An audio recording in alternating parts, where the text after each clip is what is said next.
All right. Hey, everybody. Welcome to our podcast, Blissed Out. Today we have Andy Waldock from the Old Dutch here. And he has a couple other businesses and different adventures he's doing too. And he'll probably discuss that. Uh, Andy, how's it going? Good, good. Nice to I have you today. skated on in just fine. Yeah. Yeah, we got a little bit of snow. We'll see what happens. Yep.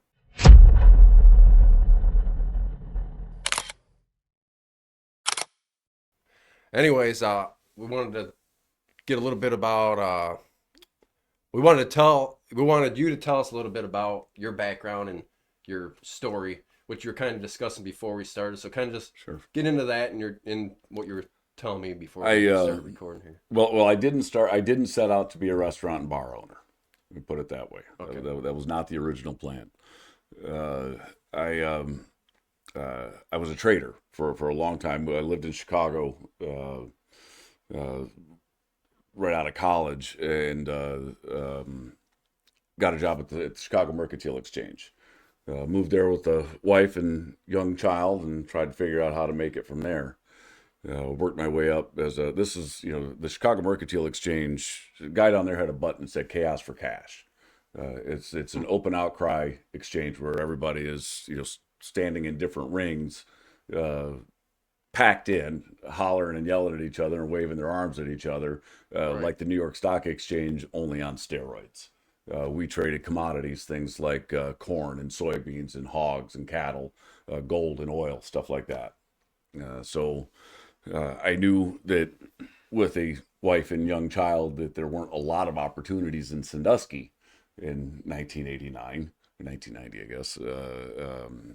So we moved to Chicago and worked my way up from a clerk where you take orders for other people to becoming a trader on my own.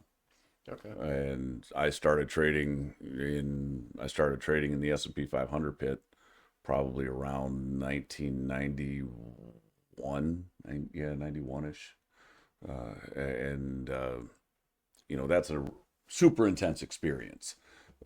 Stressful. I lost 30 pounds in the first 6 months. That's all you got to say there. Yeah. I Yep. did.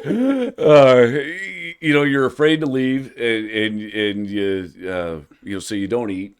And as a rookie trader, you're every second matters. Yeah. So I definitely cut my teeth and earned my stripes, and still keep in touch with a lot of guys from the trading pits to this day. It was an amazing environment because it was like you pack 400 guys into 400 square feet. I mean, it's Sardines. It's belly button to butthole. And you're swapping bodily fluids on a daily Oh, basis. I one summer I had a friend of mine was taking vacation, asked me to fill orders for him. He was a broker. Right. So he stood on the outside of the trading pit, and he would trade. When a customer wanted to place an order, like if you wanted to buy shares in the S&P 500 stock index, you would call in. Clerk would tell their clerk what to do, and the broker would then execute the trade in the pit. And so I was filling orders for him while he was on vacation. And just ahead of a government report, I turned around to my clerk and I said, "Watch this," and I lifted both feet up off the ground. And the shoulder pressure from the guy standing next to me just held me in place to the point that no one else even blinked. Didn't even notice it. I feel like you're in a mosh pit. Well, I'm not a big guy, you Right. know. Not if you lost 30 pounds either. Yeah, right. And these guys, the guys the brokers would hire in these football players because they took up space. Right. They would give them they would give the broker a little bit of elbow room, Yep. and also be able to see over everybody, make eye contact, because eye contact was everything. Yeah. When everything is based on seeing somebody over there through a screaming, the screaming cacophony of the trading pit, you hope you're trading with him. You hope that he's looking at you. You hope that he's writing you down. Right. And you have, then you go back and check things out, and this is all on paper. So it's just scribbles a lot of times. I'd be in and out of a trade sometimes before I even wrote up either side of it. That's how fast things happen. Right. And Split seconds. Split seconds. And How do you make no those computers. decisions? You read the order flow. You know, when the big brokerage houses are selling or buying, you kind of lean on them. So if everybody's trying to buy something at 10, you might bid 10 and a quarter. Knowing that if you're wrong, you're going to sell it out at 10, take a quarter point loss, move on to the next trade. Not a big deal. But if everybody's bidding 10, you can get them bought at 10 and a quarter as it moves up to 11. That's it. I mean, it's not rocket science. Right. Some of my best, the market opened at 8:30. Some of my best days, I remember I had my in-laws in town, and I went to work and I was home by 9 o'clock. It was a great day. It was a phenomenal day, and I wasn't going to stick around and spoil it. So I went, it was amazing to be able to, then enjoy the entire day, in Chicago with the in-laws and my kids, and you feel pretty blessed. Yeah. But it was in the 90s, so you could see the different. electronic evolution coming. Yeah. And I grew up in the 90s. I was born in 86, so okay. We were in that. I'm in that before internet to the internet to now where we're currently at. So I still have an AOL email address. Do you? I do. I do. I got There's it. some people out there that don't even know what AOL is. And I got it. We're probably like 93. Yeah. Yeah. My mom ended up getting us a computer like as soon as we were able to get one. So that Nice. that helped me learn different Embrace things. it. Yeah. The old disk fragmenting and sitting there. You have to embrace technological change. You have to grow. You have to keep going. Do. Yep. Or you'll get left in the dust. And so through the 90s, I was a heavy participant in the development of the electronic marketplace. Okay. So by 99-ish, you kind of see the writing on the wall that the open outcry, which is what I did, is going the way of the dodo. But more importantly, electronic trading is more egalitarian. I can't tell you how many times, guys would get trades in the pit that they didn't deserve. I mean, it's just handing them money. And it wasn't that they turned the market. It wasn't that they made the best bid or offer. It was that they were standing in front of the broker behind them and they were buddies. Kind of tap them like, hey. And I didn't, I struggled with that. Right. I did. I stuck my nose in where it didn't belong sometimes because it just wasn't right. Yeah. And so I was all for turning the markets electronic. Now if I'm the first one to make that bid, I'm the first one to get mine bought or sold. Right. You still dabble in that a little bit, or I haven't for the last 2 years because I've been building out the Dutch. Right. Yeah. You're doing a lot of great things over there. Well, you can't serve two masters. Yeah. You just can't. I've realized and trading that, is a full-time is a full-time gig. And so when I left the floor, I left to learn how to develop computer-based trading models, and that's what I did for the next 20 years. Wow. That's pretty good. Well, it was definitely keeping up with technology, and I'm sure in the 2 years since I've done it, it's already passed me by. Yeah, that's what I was thinking. Once you get out of it, it's probably hard to get back into it. I was coordinating with Dr. Darren Hanna, Oakland University outside of Detroit, in the computer science department, in the development of seasonal models and seasonal model algorithm-based trading, and that's we needed an entire computer science department to run this stuff, and now you see data centers. Yeah. So it's amazing what's happened in just the last 10 years. Yeah. It really is. Yeah, these data centers are absolutely mind-boggling. It is mind-boggling. But well, look at what you're doing here. Yeah, I mean just we're going to have to be from the data intake to the hosting and everything else that goes with it. The amount of you'll have more data we need it. On this podcast than exists in the storage of the Library of Congress. Yeah. I know a lot of people aren't liking these data centers, and there's people that do and don't, but I think the electrical issue I think the electrical usage is an issue, not so much the water thing. The water will be recycled. Yeah. It's a one-time fill for the most part, Yeah, the electric though for sure. Yeah. You will hear it with the first brownouts and the first times, Ohio residents get pinched with tack on some Oh, air yeah. conditioning fees, Yeah. right? Yeah. That'd be that's unseen territory Yeah. around here. Yeah.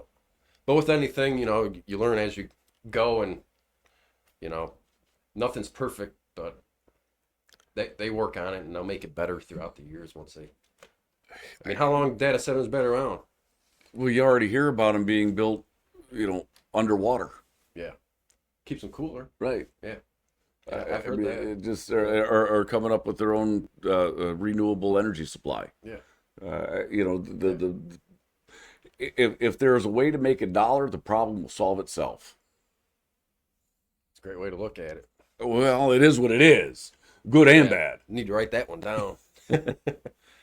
So, did you start the business for Old Dutch, or how? Tell me a little bit about how that. Okay, how so you got into owning a restaurant bar. as we were talking before this started, Yeah. I was kind of about ready to retire at the time. I'd Right. been through some medical issues. My back was crap, so I couldn't. My recreation options were pretty limited, and if I was going to sit somewhere, it might as well be on a beach.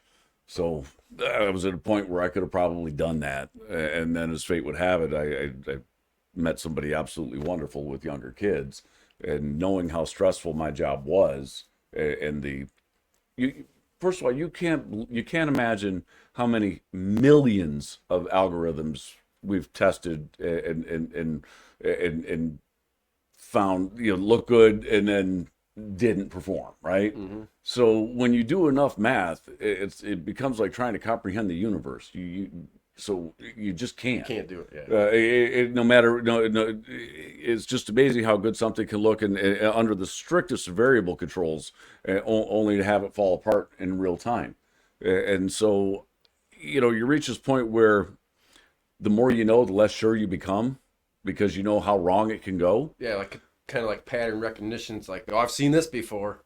Yeah. And so I didn't when it became obvious that I was going to be here, that I wanted to be here. I didn't want to try and raise another family as a trader, because I don't know whether it's genius, good fortune, or providence that allowed me to do it for as long as I did. Mm-hmm. But I didn't want to wasn't going to test my luck a second time. Right. And I had so I did the cigar shop downtown, Nice Ash. Yep. And I leased a spot downtown, established proof of concept, stripped out seasonality, and stripped out walk-by traffic, from people downtown, to try and figure out whether the proof of concept held. And obviously, I believe it did. So I was looking for a place to move it because I wanted my own space. I didn't. I just didn't. I'm not much of a renter or a leaser or whatever. For as risky as my financial life has been, I've always been very conservative privately. Right. So, after a year of looking and really not having a whole lot turn up around here, we live just up the street here, so I would drive past the Dutch every day on my way downtown. And obviously I was aware of the Dutch because it's a local landmark. Right. It's been around since 1956. It had only been owned by 2 families. We started thinking, well, if let me, my wife and I, my wife, Jenny Smith, who had the better half downtown. So she started that and then sold out of it. She knows the restaurant business. Okay. I didn't go into this blind. She's my brainstormer. I want Good. all of her input and none of her sweat, if that makes sense. I don't, Yeah. it's not her place to clean. Right. I want her to point. Yeah. Tell me that needs to be better. This needs to be better, and you can fix that. Yeah. Okay, I got it. I don't want her. I want all of her brain power and none of her sweat equity. Right. Which, of course, there was plenty of that because the Dutch was, when we bought it, we knew it was going to be a full gut. It hadn't been updated in Yeah, it was closed for 30 a while. years. It took us a year. 11 really? months. 11 months every day. We started January 2nd, and we opened doing a lot of the mid-November. stuff yourself down there too? Or? We did what we could. It's a commercial project, so you have to have skilled trades. Yeah, oh yeah, definitely. Yeah. And honestly, the Dutch being what it is with all the traffic that goes by it and the It's kind a of great local location, landmark man. that it is, Yeah. correct. And you're great on social, so keep that up. So we wanted to make sure that all the powers that be were included in our plans to begin with. So the health department, the fire department, the liquor control agency, the insurance agents. It's in a flood zone. Just all the different people, because this is the project presented a lot of challenges. There were a lot of moving parts to it. Yeah. And as you can see, we're not finished yet. But when we got done talking to architects and building inspectors and plumbers and electricians and kitchen designers and all this other stuff to try and figure out what we needed to do, we thought that if we could marry the food and beverage side of the Dutch with the cigar side of Nice Ash, and then tap the outside space that the Old Dutch that seemed underutilized at the Old Dutch, we could create what I believe will be a 3-generational property. So that your grandkids, your kids, and hell, I'm getting to the point where it's myself, Right. Can all hang out. Kids can run around outside. Everything from a sandbox to cornhole to inflatable axe throwing. Right. So I follow you on social. I follow a lot of different companies and things on social, and I've seen what you're doing. And when I started seeing a building coming up, and I'm like wondering what that is, I had no idea. I didn't put the two together that you own Nice Ash and were like combining that with the Old Dutch. But I think that's a great idea. And I seen just the other day you had something like Bloody Marys on there. You got burgers. We do. I'll tell you what. Our weekend Bloody Mary bar is fantastic. We have a lady, Alex Miller, local bartender, who's just absolutely wonderful, and she puts together a Bloody Mary bar that is phenomenal, and we do it for $7. And our whole thing. So look, I don't have the back end restaurant bartending experience at all. Right. Okay. But I grew up eating out. By the time I was 8, I was being sent to restaurants to go, eat and made sure that I tipped properly and so on and so forth. Mm-hmm. So at least I know how I know how it's supposed to be received, right? Yeah. And growing up at Plum Brook, it became very obvious once as I got into this project, and Jenny and I were talking about food, and our kitchen manager, when he helped start us up, Larry Baker, was wonderful in figuring out that basically the idea is there's no reason we can't do what I call country club quality food at fair prices. So when you see the tagline "great food at fair prices," that's exactly what we mean. Our all our sauces we make from scratch. All the barbecue sauces, the hot garlic parm, we roast the garlic before we do the. It's all done in house. Our French onion soup is all from scratch. We're doing tonight we're doing Salisbury steaks. That's my wife's favorite, French onion soup. Oh, wonderful! Yeah. So it's Jenny's recipe. Okay. It is absolutely Jenny's recipe, and I am 100% French onion soup snob. I try it everywhere I go.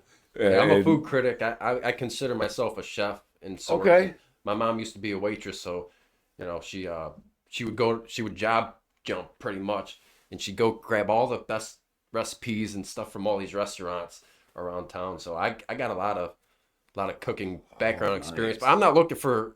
I don't want to be a. Don't get no ideas. I'm not looking to change careers or anything. Hey, but Pipe Creek Wharf is for sale. Oh yeah. Always time for another venture. Yeah. So I seen you got burger nights and all that. When's burger night? Burger night at the Dutch was a tradition. Yes, it is. And look, it is every bit of our intention to be honest to the Old Dutch tradition, right? So when we bought the Dutch, we went through. I went through a year's worth of invoices to see what actually moved, what was on the menu. Oh, when you bought the place, absolutely. like before they closed? Absolutely. Oh, good. You got to see that stuff. And so the things that were the Dutch classics, like obviously the Dutch burger, we kept 100% intact. Social media, here's a social media story for you. So when we first opened, and I mean like our first week. I remember when you... Yeah. We got the wrong burger. Uh-oh. It was a clerical error. I didn't know Yeah, you got some The flack, didn't you? public knew. The public figured it out real fast. I remember that now, yeah. And I am so grateful that I have some friends who were Dutch faithful who reached out to me and said, "Hey, you might want to check that." You know, Right. in spite of all the getting flamed online, to have friends reach out and say they might be right on this, gave me pause to go back and check and find out what happened. And obviously we rectified the situation right away because it was never our intention. Right, yeah. But boy, I have learned an awful lot about social media in the last year. Yeah. Yeah, I'm constantly learning too. Yeah. The trading, and especially because most of my trading was a fairly solo endeavor, sitting behind my computer. Right. The social aspect of the cigar shop, nice ash downtown, turned out to be something that I enjoyed more than expected. So with the idea of doing the Dutch, it's just kind of built upon that, and the stories have been one. It's been more enjoyable than I expected in terms of engaging with people, and that's the part that I've enjoyed about the social media, the people coming in, and the reviews that people are leaving, and the interaction that we get, especially the online interaction, because that's, obviously I'm not there all the time, and people are kind enough not to stop me when I'm in the middle of fixing an ice machine or a leaky toilet to want to have a conversation. Yeah. 12 times? Yeah. In 12 2 days? times in 2 days. 12 times in 2 days. Man. And here's the kicker. When I finally got everything installed, put together, and was just kind of putting it all back into place, cleaned up, no leaks, Yeah. one of the filters fell over and broke off the nozzle at the end. So I had to replace the entire can, the whole line. Right. So I had to start all over. So he's talking about he was at Menards 12 times in 2 days to try to fix an issue. We had this podcast scheduled for last Friday, and we couldn't get to it because of that. So Angelica and I, we went to Menards just to buy a few things. Did you see the ice? Did you see the ice, the rock salt in front of the suntan lotion? Yeah. I seen your post about it too. That was, you know how frustrated I was. Yeah. We were talking. You know how frustrated I was. I was like, have a good one. See it. And to see that and pause long enough to stop and take a picture of it, I just thought that was hilarious. So I'm going to never get too wrapped up in your own head. It's always plumbing. When I have a plumbing issue, I'll go fix it. I know a little bit about everything, so it's always plumbing that you have to go back and get something. Oh man, I forgot this, or that didn't work. But 12 trips and didn't spend over $5 on a single trip.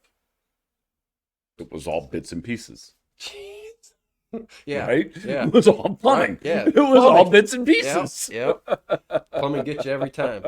I bet there's some plumbers out there and they can So you did you just mentioned you've done a little bit of everything, and now I know a little bit more about your background. How did what got you into this? Because now I see you me grow started. Up. Yeah, absolutely. All right, cool. I job jumped a lot, and I bought and sold houses and flipped houses with my mom. She passed a few years ago, and when I was creating this business, I was working at Sandusky City Schools. But before that, I was driving semi for a while. So I drove semi over the road and did a lot of different things in town. So I was home every night because I have 2 kids of my own. I got one that just got his permit, and another one that's a gamer. He wants to be a gamer, he says. But 16-year-old almost, and then a 10-year-old. So I was working at Sandusky City Schools, and I had this idea after the COVID thing that there was an uptick in people wanting cleaning services, I've noticed.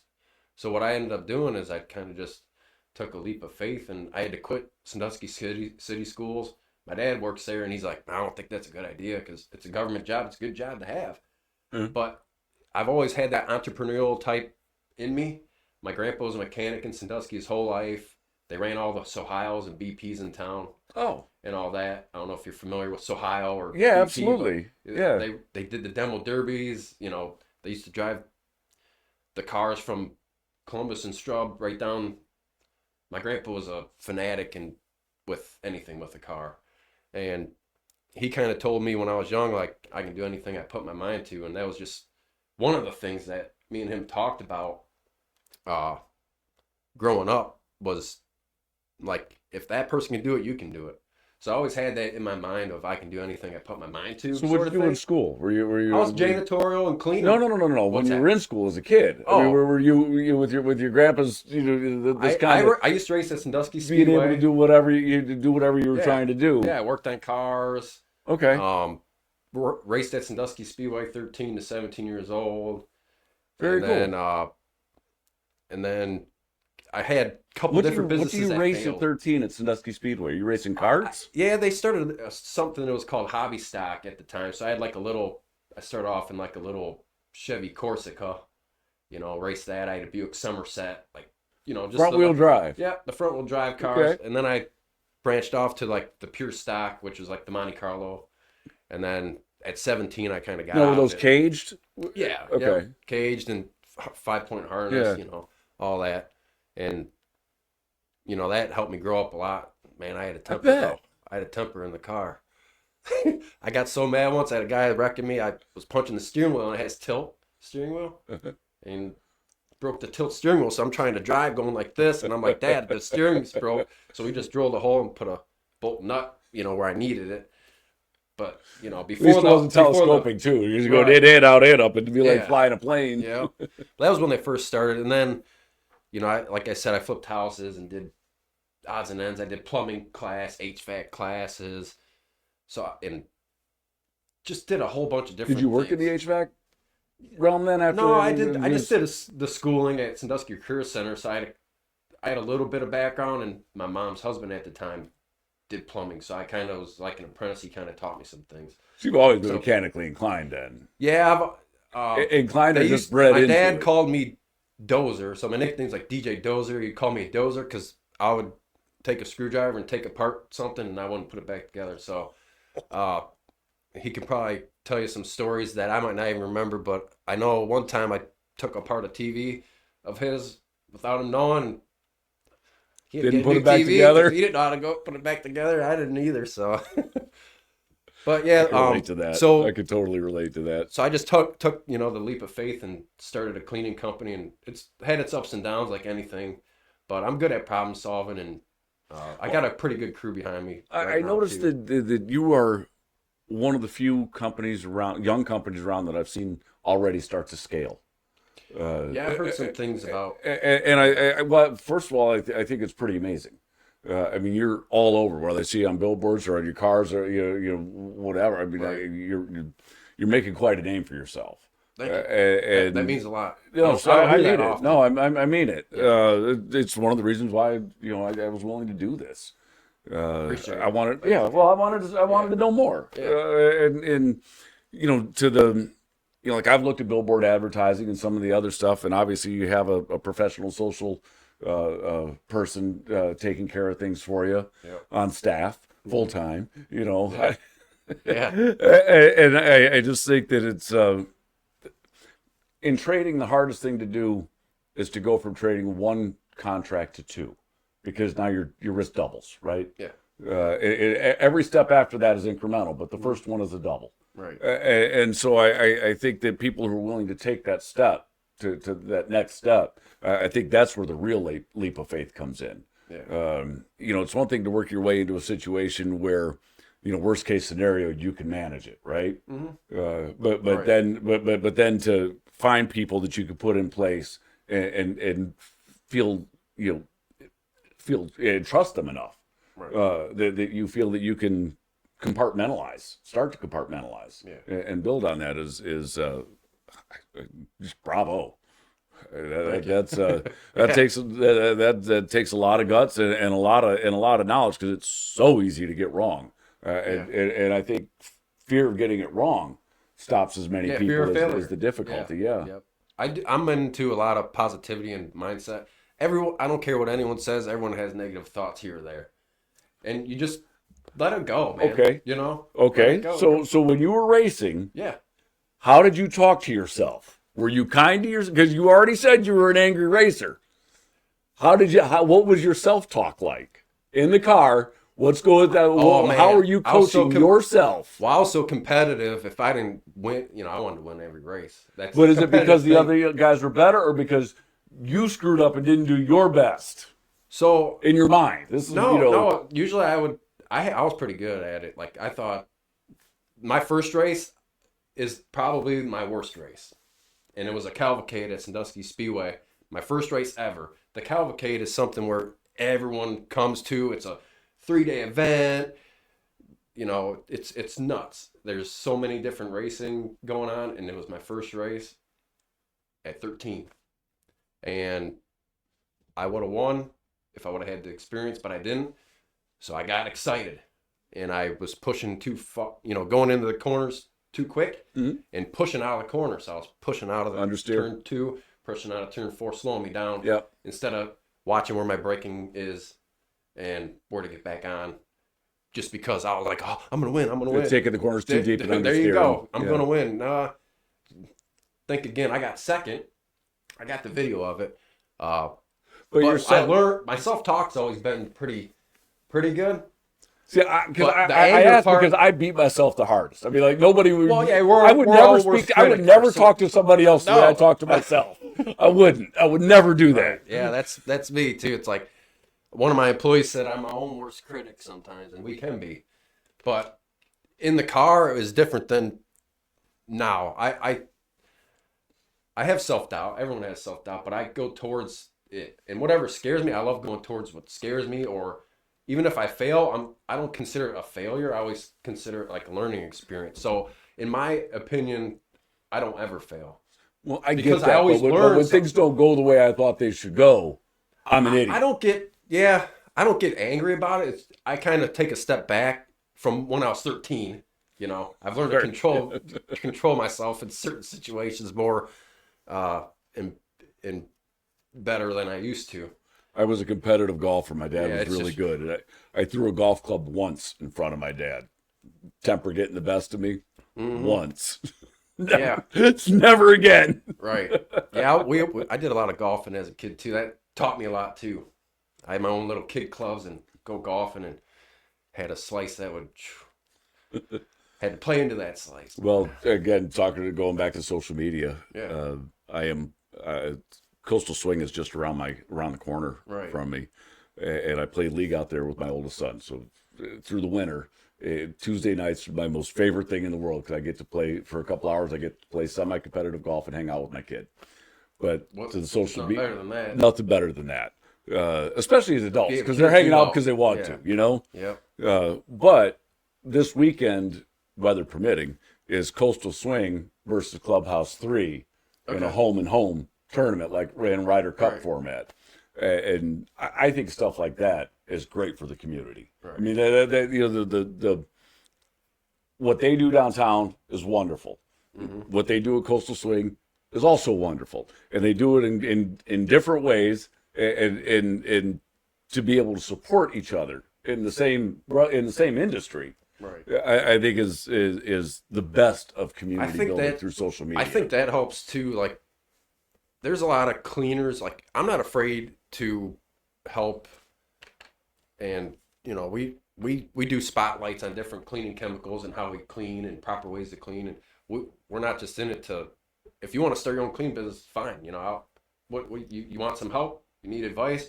There's a lot of these people that just do it solo.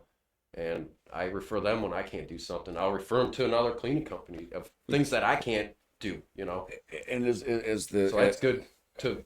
It's a community. I agree. And look, as the neophyte coming into the bar, now coming into the bar and restaurant business, I have been so grateful to have friends, some of the friends that I've had that know the business, that are in the business, that have been willing to help me every step of the way. And the connection you make are it's just amazing. Yeah, and when I was downtown, there was a guy in Milan that was starting a mobile cigar trailer that he takes around to different events, and he came down, hung out, and picked my brain quite a bit, and I was happy to exchange it with him. I agree, and he's doing wonderful. He does stuff out at Lake Erie Arms now. He gets around and Just a great guy. I've been. You'd like to think that. Doing the right thing is always doing the right thing. Period. Yep. But it's nice to be on the receiving of that end of that sometimes. Right. And through yes, I don't want to start naming names because I don't want to leave anybody out. But I've been so great. I'm just so grateful for the people, my friends who are in the business that have been willing to take the time to teach me a thing or two. And this also goes for the friends who flat out told me don't do it. So. Right. They can't say they didn't warn me. Yeah. They can't say they didn't warn me. Like, bro, I told you. Yeah. Yeah. Some days you want to bang your head against the wall, but or is that most days? No. I've got one guy. There's got to be. You have to have more positives. I've got one local bar owner that comes in regularly, and I swear he comes in obviously because we have really good food. And he likes our place, but he also comes in to see what the latest. He came in while I was doing the ice makers. Okay. And he just every time he comes in, I've got some line about the last thing that's causing me problems, right. And he just laughs his butt off because it's funny, and he's been through all of that. That kind of brings up. You said he came in, and that just popped in my head. Those smoked chicken wings I've seen on it. We finally have them back. So we lost the smoker just after Thanksgiving. And it took 2 months of going back and forth with the company to get this thing fixed. Commercial smoker? Yeah, commercial smoker. Yeah. Finally replaced they finally agreed to send me a new circuit board. Jack of all trades, master of none. I replaced the circuit board. Yep. And, and now our smoker is back. Right.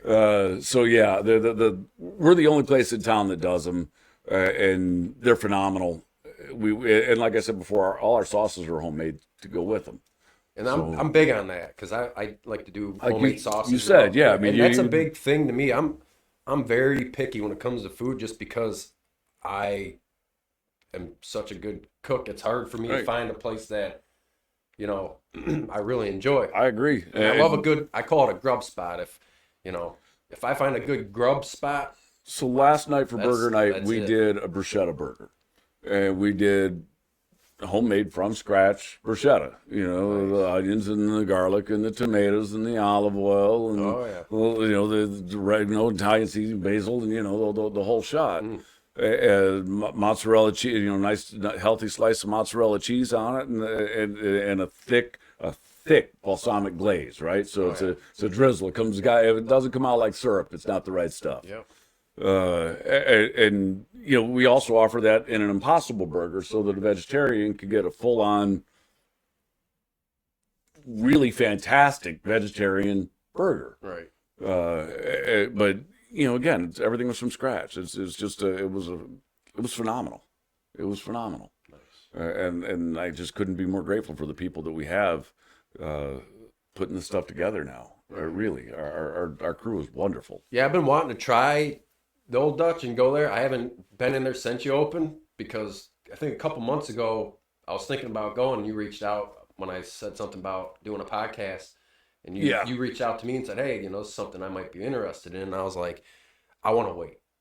Because after we're done here, we're going to head on over there. And we've got growth coming over there. We'll go over there and we'll check it out for what it is. But it's still, as the proprietor, I still see it as what it will be. Yeah.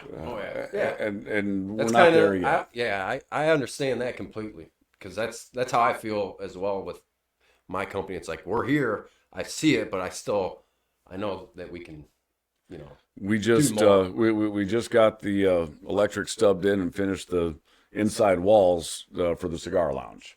Cool. So we'll show you when we go over there and we'll check it out. But it's I think the idea of being able to bring people together. I mean, really, that's what it's all about. Yeah. And that's kind of why I started this podcast as well. I want to create a community and like a networking thing and kind of help the community out. I think we need each other, especially. I think that we become, for as much as everyone says technology has brought us all closer together. the death of some of the old technology, the death of some of the old information dissemination ways, like newspapers and cable TV. Right. Is now, but when you were advertising on local TV, everyone in the local community saw what you were doing. Yeah. And now that nobody has cable TV, nobody advertises that way. Yeah. So I think from a business standpoint, while it may make the world smaller person to person, I think in a business standpoint, in some ways, it's kind of become fractured and isolation. It's because we don't have the mediums to reach out on. We don't have the same platforms. Yeah. So there's a million different ways to promote and market. Absolutely. And there's new ones coming up every day, so you can't do them all. No, you can't. So I think the idea of community businesses, and there are some Facebook pages that do a good job of that. Yeah. But and I think like Erie Shores and Islands tries to be that for our area for tourists coming in to find us. Yeah, we have a client right in there where they're at downtown. And we lose, but we lose. We've lost. You don't grab the newspaper. You don't grab the yellow pages. You don't turn on the local TV. Right. So I think that your idea of community, especially at the business to business level, makes a lot of sense. I really do. Yeah. It's part of the reason why I wanted to do this. Yeah.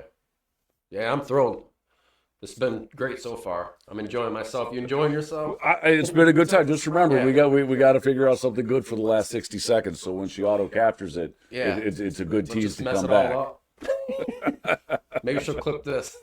What's been the most rewarding part of running your business? This is. I saw that come up, and this is a good one. So the Old Dutch has been around since 1956, and as I mentioned before, most of my professional career has been kind of a solo endeavor. Now doing the Dutch, I get to meet a lot more people. During the last year, during the Notre Dame Indiana playoff game, we had a kid come in, a kid who lives in South Bend,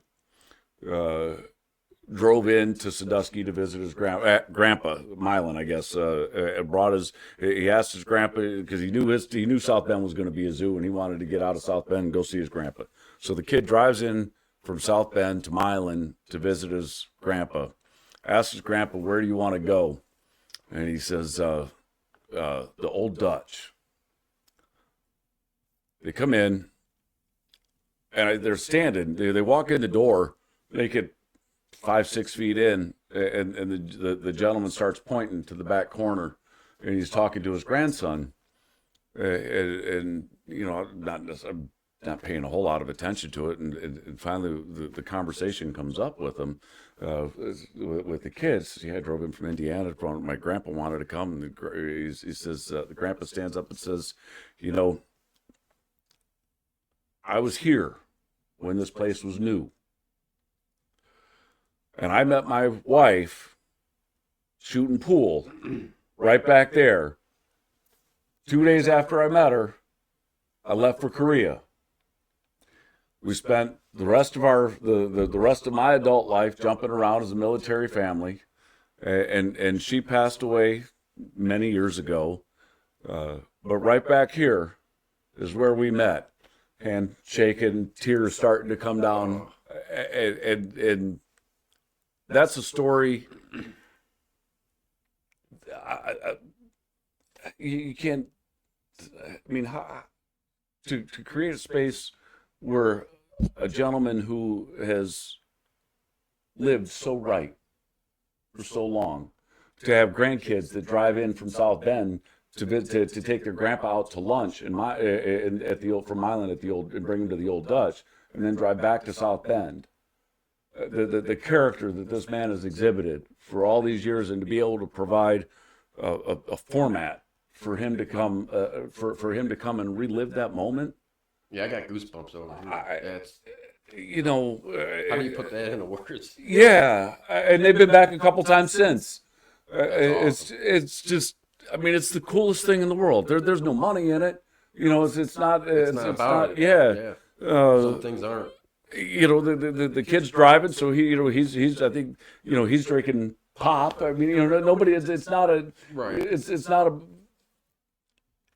But it was the most poignant moment that we've had, and we get more and more of those. For a while we were doing all ages bingo, and mom coming through with her kids.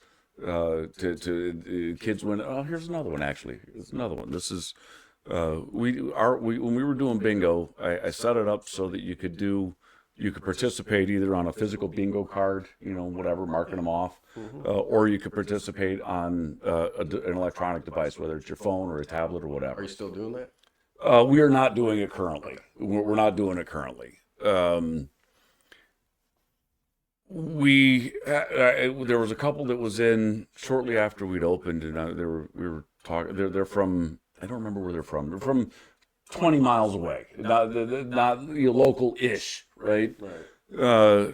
They were here for something and stopped in to check us out. And we were talking about the access that we put in. We did, so it's handicap accessible in the front, it's handicap accessible in the back, the patio's handicap accessible, the bathrooms, which were never handicap accessible, are now. We went above and beyond to make sure that it's just easy. I remember getting my dad around, as he aged, and access matters. Anyhow, it turns out they had a nonverbal adult child still lived at home with them, and they were looking for places that they could do stuff with them. I said, "Well, bring them in. This is what we do." And we were talking about bingo and whatever. About a month later, they come in, and it turned out with his iPad, he could participate directly. That's awesome. Wins the first game. Wins the first game of bingo. The look on his parents' faces when their kid played the game and won the game and picked out his prize for winning that game. Yeah. The whole process was, man, you can't beat that stuff. And honestly, I have to thank my wife, Jenny. She has a heart that is a mile wide and twice as deep.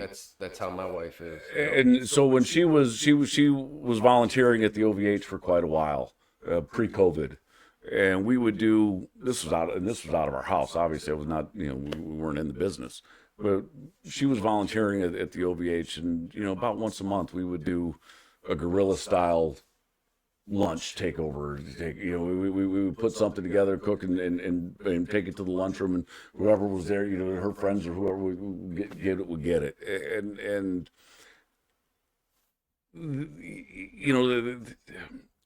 good food and good conversation goes a long ways. And when it comes from the heart, the way she does things, I'm just glad I wasn't so callous that some of it didn't rub off. It's just being able to having a venue where we can become part of the community now is just wonderful. I mean, yesterday we did we fed the St. Mary's basketball team for their game out in Fremont St. Joe. So you do like catering sort of stuff too, or is it just something special you did? Her son plays. Gotcha. Her son's on the team, so we were asked. Yeah. But we were happy to do it, and the kids loved it. But it's this, it's having a venue and being part of these intergenerational stories that it hits different. Yeah. It does. It just hits different. I mean, for my entire career, my kudos came in the form of dollars and cents. Yeah. Like if I made you money, you were happy. If I helped you develop something that made you money, you were happy. Right. That was really the only component to it professionally. And this is so much more. And having a staff that is fully on board with what it takes to be of service. Yeah. Is. I couldn't feel more grateful for the crew that we have. I know I keep repeating myself on that point, but Well, it must It be is true then. It is. Our best event was hosting I never had a company Christmas party. I didn't, when I We were supposed to have one. throw myself a party, Yeah. and being able to host the entire crew at our house for Christmas and have it fully catered and fully taken care of, so that none of them did anything but enjoy themselves. Brought the kids, brought whoever they needed to bring to feel comfortable. It was wonderful. And this is new for me. Yeah, they're all my kids' age for the most part. I mean, a couple of the guys are my age, but most of the staff out front anyway, they're the same age as my kids. So I think that I think maybe it's a little bit different work environment than some of them are used to, because I'd like to think that we look out for them a little bit, because we do. Yeah. The girls all know that they have carte blanche on creating their own environment, and if something is disruptive to that environment, they have the right to ask it to change or leave. Yeah. It's empowering, but it should be. It's we want to be that we want to be that welcoming environment. Yeah, we do, and it's the same with the cigar shop. Cigar shops are notorious for contentious conversations, right? And I don't play that. Right. I don't. When we were downtown, and when we're out here, I don't do that. And because of that, we've expanded the range of people who feel comfortable at our place. Yeah. The way it's supposed to be. Yeah. And yeah, that's exactly how I feel. Owning a cleaning company, we're in a lot of high-profile buildings and doctors' offices, and we're also in people's homes, which is mostly their most sacred place. And to have that trust to Very be able to go in personal. there, I mean, it's an very honor for me to personal. be able to offer that service. And we're keeping some people out of nursing homes, and like you were saying before, and I think it's a point that's worth bringing up again. When you talk about the relationship that you develop with some of these clients, especially, like you said, you have clients that don't necessarily need you to come as often as they do. Right. They come, they have you come because they like the people that you're putting in their places. Yep. That's, the relationships that they're developing with your clients directly, one-on-one. That's amazing. Yeah. It's the spin you don't see coming. Right. And it speaks I didn't think volumes to your character Yeah, and the people that you have. Right. I didn't think that would affect me as much as it has, but it's definitely an honor, and I feel privileged.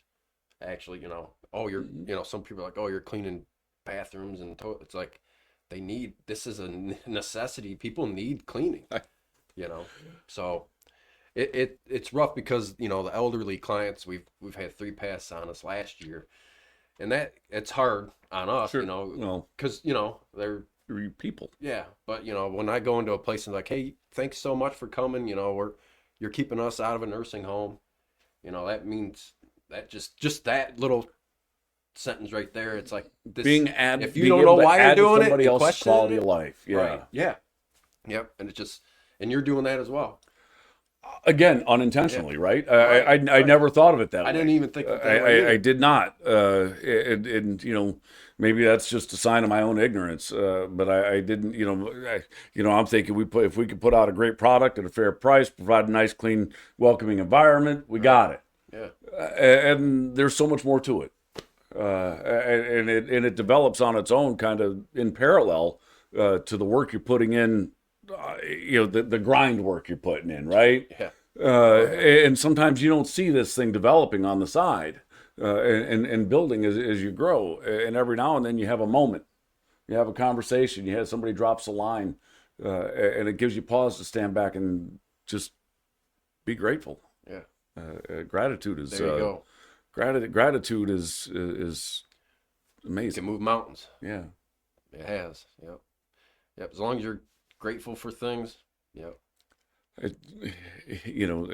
Faith and being grateful and gratitude is that goes along with being positive too, and just doing what's right, like you were saying earlier about just doing the right thing. My kids are grown. Well, my kids are grown. My wife's aren't. But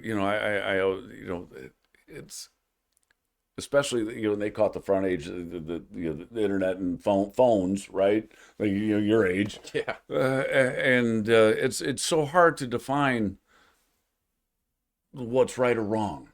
Look at simple example is the way music has changed. The things that are on the radio now, words that you hear on the radio now, you would have never heard. Nope. And I started dealing with that with my kids. And I felt like, well, if they're playing it on public radio that really anyone can tune into, I can't stop them from hearing it. Right. But we could discuss what's allowed to come out of their mouths. Yeah. And so the funny thing, you hear a kid, of course, this is, it was all rap all the time at the time. And you hear a kid running a line and then just blank out for a second and come back in. They can't say that word. Yeah. It was the funniest thing in the world. But morality is something you can't really teach. It's something that you can it try comes to with instill. humility. It comes with gratitude. Yeah. I haven't met a lot of immoral, humble people or immoral people, grateful people. Yeah, most of them want to do the we're right thing. egocentric. Yeah. Yep. I think a lot of times people are just misunderstood sometimes, or just catch them at a bad day. But Fair enough. Yeah, we all have bad days. Yeah. What's this saying? If somebody calls me an idiot, I might be an idiot. If 10 Probably, people, you're probably right. they might be having a bad day. You don't know, Yeah. but if 10 people call me an idiot, Yeah. it's probably me. Like I could be having the worst day right now. You won't even know. Well, this Because could it's be like, this you could be don't- the best part of my worst day, frankly. Right. Yeah. You could be having a terrible day, and then there's that one thing can help change it. Yeah. And I don't want to be that person that ruins someone's day. But whether you come in, I have when your before, service, it's not- when you come in with your service, and the client looks around and they just love being in their space because of the way you've taken care of it, and they're thrilled with the human beings that you've put in their place to take care of the work. It's the same with putting a decent meal on their plate and filling their belly and at a price that they're happy to pay and still willing and happy to tip, right? Because they haven't spent so much on the food that now they feel squeezed. We are.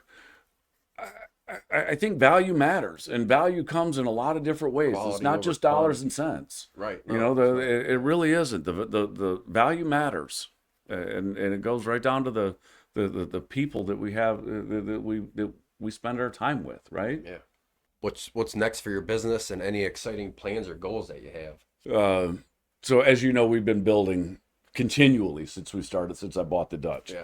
Took a year to get the Dutch open, and since then we've done a big patio out back. We've opened up the back acre, and we are nearing the completion of the cigar shop, Nice Ash, that will be attached to the Old Dutch. And we are extremely excited about that. Having had the business downtown, frankly, the cigar shop portion of the Old Dutch property is really the only one that might make financial sense. Right. Yeah. The bar restaurant business. Yeah. Well, the bar restaurant business is there's not a lot of margin there. Right. But we felt like if we could create some synergies between the two, so the big part of the cigar business, we would like to host some events. Not a lot of them, but a few, and being able to, essentially cater our own events, Right. Is one of the major synergies that we expect to be able to capture. But once the cigar shop is completed, we'll have a place, as I mentioned before, we want the Dutch to be what I call a 3-generation property, where the grandparents and the parents and the kids can all hang out and all have something to do. We kind of envision it as almost a fraternal order without the rights and obligations. With my generation, if your parents were members of the some fraternal order or another, you kind of grew up running around in these private clubs, and the whole family would show up, and you had family dinners. You celebrated events there. You do your graduation party there. You do whatever. Right. And I see the Old Dutch being the local opportunity on our side of town, because we're priced in such a way that it's accessible to everyone. our product is premium. Like for example, we source. Are you familiar with Sleeman's in Cleveland? The corned beef famous place. Yeah. Okay. Yeah. So we source their brisket. Okay. And we use that brisket and cook it in house and do it from scratch. Yeah. Again, we do almost everything from scratch. And that's what makes that it, allows us too. to deliver a premium product. Yeah. It's like our smoked wings on Monday nights. You'll see me in there. But they're not available until 4 o'clock because it takes a while to smoke them. Right. And it's a fixed quantity, so when they're gone, they're gone. Yeah. And we, some nights we run out. It's kind of the idea. Right. But where else are you going to get them? Right. And we think that we don't want to compete with. We don't want to be another deep fried wing joint. Everybody deep fries wings, but being able to smoke them, and the rub that we use was developed in house. The whole process was done in house, and I think that's the kind of service that we'll bring to the cigar shop, the restaurant, the outside space. It's still a great spot to come watch the Eagles. Right. We had 6 of them out there simultaneously the other day. My son and I were standing out there in awe. Yeah, my bank's right there, so every time I go to the bank, I'm looking at that tree. I'm just like, that little thing in my day is just super cool, amazing. Because bald eagle's my favorite bird. So that's amazing. Tell you how old I am. When I was a kid, I was afraid. Fair enough. So was Moses. When I was a kid, I remember my dad pulling over to show me a bald eagle. Yeah. Because it was that rare sight. Yeah, it used to be so rare, especially when I was young. And we see them every day. Yeah. It's amazing what just a little bit of give a damn can do. Yeah. Just a little bit of give a damn can make a huge difference in the world. And I think the bald eagle resurgence is a testament to the true effects of conservation. Yeah. And what we can do as a humanity when we come together and have an idea. Little bit of give a damn. Yeah. Just a little That's bit. it. I like that. It doesn't take a lot as a community effort. It just takes somebody with a spark that can transmit it consistently. So many times it becomes it's issue specific and it's time based, where an event happens and everybody gets outraged and we're going to fix this, and 3 weeks later there's a new thing on the TV or in the news, and that's past. Yeah. It's still wrong. Problem's not fixed, but we're on to the new cause. Right. And that's an injustice. I agree. We're on the same page on that one. So things like this podcast that you're doing with the local businesses and trying to get everybody to kind of come together a little bit. We want the Blissful Cleaning crew to come to the Dutch for lunch. Part of the reason we open at 11 o'clock. We want guys who are working to be able to get in and get out. Right. We do things that could be, we can have it on your plate. You can be eating in 5 minutes if that's what you need to do. That's awesome. With salad bars, some other things, Ooh, you got salad bar too. Yeah. Right. So you got a lot of different things that are definitely what I see is setting you apart from different. We're trying places around here, and you have it's innovative as well.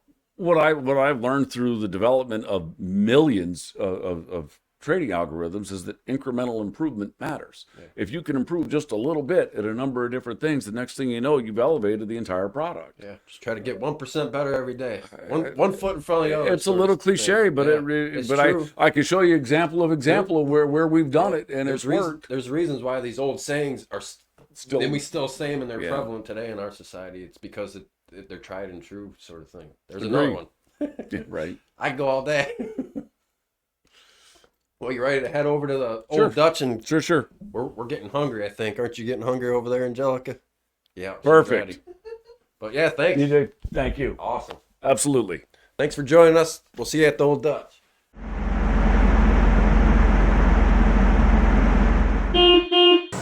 Welcome back to Blissed Out. We're over here at the Old Dutch. We got today's lunch special. Can you tell me a little bit, what am I looking at here? So we are a local restaurant designed to serve locals. So we open at 11 o'clock for lunch, and every week we run a different $8 lunch special. This week's lunch special is the BLT with our signature candied jalapenos and house-made garlic aioli with fries for $8. And I don't know where you're going to get a meal like that at that price, and we want Really good. we want the guys that are out working in Sandusky to be able to come through and get something that's quick and fairly priced, so you can afford to go out for lunch. And then our French onion soup is one of our signature dishes. This is my wife Jenny's recipe, and I'm a French onion soup snob, and I really think it's the best in town. It smells I stand amazing. by it. Yeah. And I'll say the same thing for our BLT. The combination of the candied jalapenos plus the garlic aioli, it works. And then you got the loaded tots. Yeah, I got the loaded tots here with the pulled pork, cheese sauce, and the candied jalapenos. So I think we've got this is a really good example of the type of meal you can expect to get at the Old Dutch. You were talking about it. It's pretty quick. I mean, service is pretty quick for me to get. It is. And also we have a salad bar and other items that we can order that, or you can order that you can have food on your table in 5-10 minutes if you want. How much are these? $8. $8. $8 a jar. $8. Before the camera went on, I had to sneak a bite and try these candied jalapenos, but they're amazing. They are. They are amazing. I don't think this is going to last. These two are coming home with me and Angelica. But, they were a very popular stocking stuffer this Christmas. Oh, I bet. Absolutely. I bet you're selling them like hotcakes, huh? Mm-hmm. So let's dig in and real enjoy. quick. They got the big fries.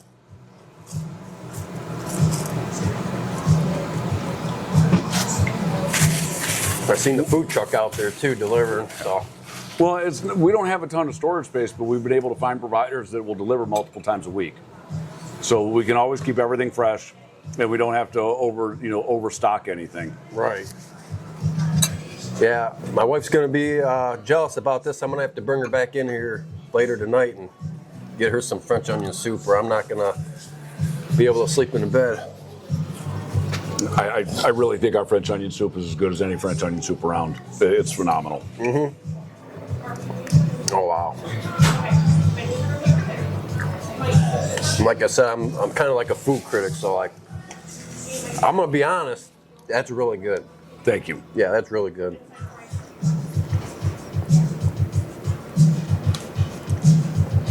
Man, I don't know. That might be the best one I've had. I'm not lying. I've had a lot of French onion soup. All right, let's dig into this sandwich here and see how this is. Nice crunchy bacon.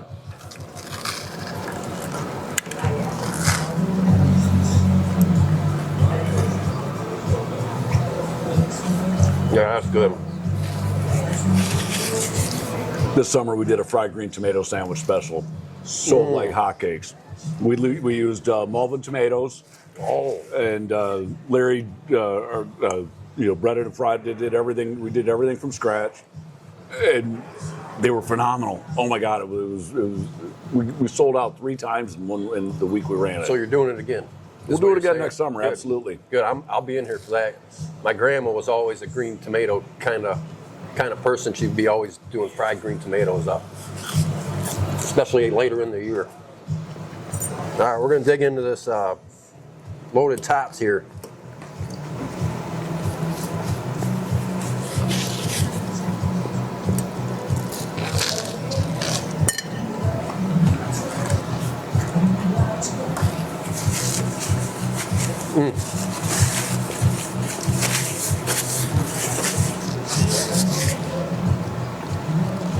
That is amazing. It's a good bowl. Now, I told you that's the way. That's the way I get them. Before we got on camera, he recommended this, and now that's going to have to be my go-to when I come in here. I think the it's nice. The choice you can share it. The choice of items is really good. This is an $8 plate and bowl of French onion soup with loaded tots. It's a good combination. Where'd you come up with this? Well, I've made them for years, but we found a place. We have them made in Texas. Found a place that makes them to our recipe. Okay. It just works that way. They do they have all the food production stuff that you need to do it. Yep. And we've been working with them for over a year now. They've been very consistent. We've been very happy with them. Got any other plans for different? Not especially. Not yet. I mean, you come up with something. Well, we're not in it necessarily to sell we're doing these because they're great, Yeah. and we'll sell them. Right. It's not, it's not it wasn't coming up with product to sell.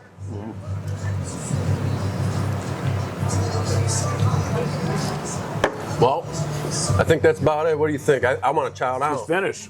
Yeah, fair enough. Yeah. Thank you. Thanks. Come join us.